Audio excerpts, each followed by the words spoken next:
What's your main thing? Is your main thing right now the guns? Yeah, that's it. crazy. Every so day. Do you get sponsorship dollars, or how does that work? So not dollars yet, because really, like, I haven't even won anything yet. Yeah. Other than just small competitions here and there.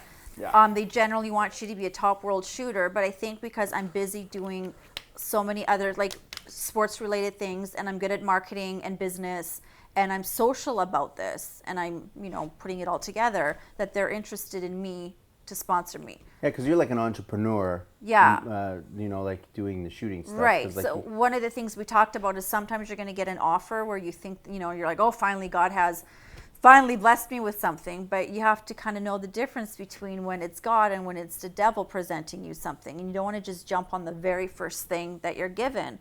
You're like, well. Yeah, if it's too quick, sometimes it's just like it's a temptation. Right. And sometimes like with these sponsors, if you take one, you have now you're not able to do other something else. Depends what the contract is, right? Yeah, they might rope something. you in and you think you made it, and then it's like, okay, now I just sold my soul for this, and I can't do anything else. That happens to musicians a lot too, that they wrap themselves into like contracts, and then all of a sudden they get shelved, and now they can't sell their music. And then you can't sell it, you can't do your own tours, you can't, that's what I mean. Yeah, like completely. And everybody else, like when you're watching these things, everybody else is running around like, with jerseys, and you look like a sports car. I'm like, I don't really want to look like that, right?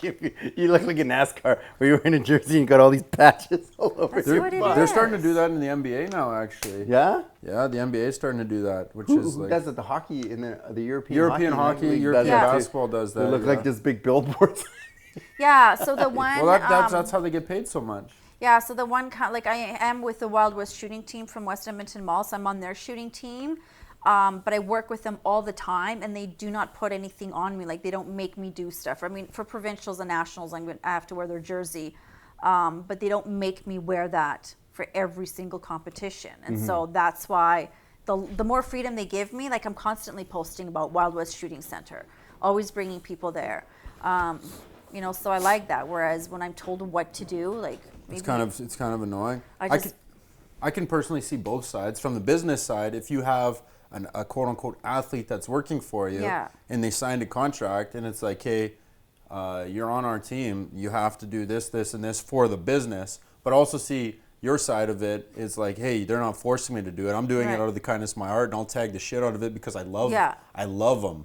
Yeah, and for me right now, I need to focus on shooting. You know what I mean? Just training, shooting, training, and that's really all I do is just train. I don't want to be going home at the end of the day or after a training session trying to remember if I like tagged everybody or if I wore my that's shirt. That's the whole thing where these businesses or come into if play. I just didn't have time to do laundry, like, and then I wear a dirty shirt. Like, am I going to get in trouble for wearing the dirty shirt? Or am I going to get in trouble for not wearing one at all because it was dirty? Like, I don't have time to think about that right now.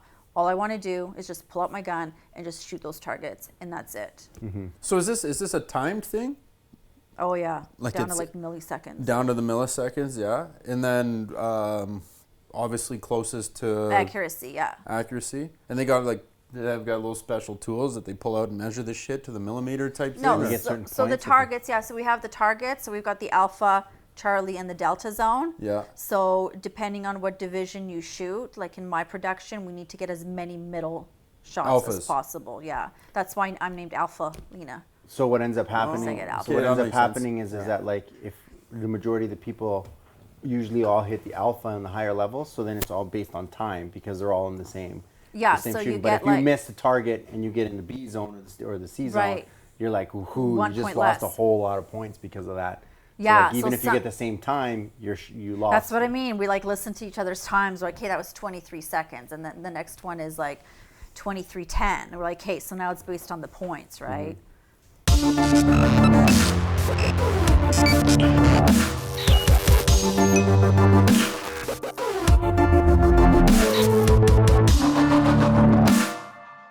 Hey, what's going on, guys? Steve Andis here. If you enjoyed that clip, make sure you check out some other clips. Just click this link up top. And if you want to catch the full version of that episode, be sure to click this link down on the bottom. I'm Steve Andis on The Thought Exchange, the podcast where nothing is safe.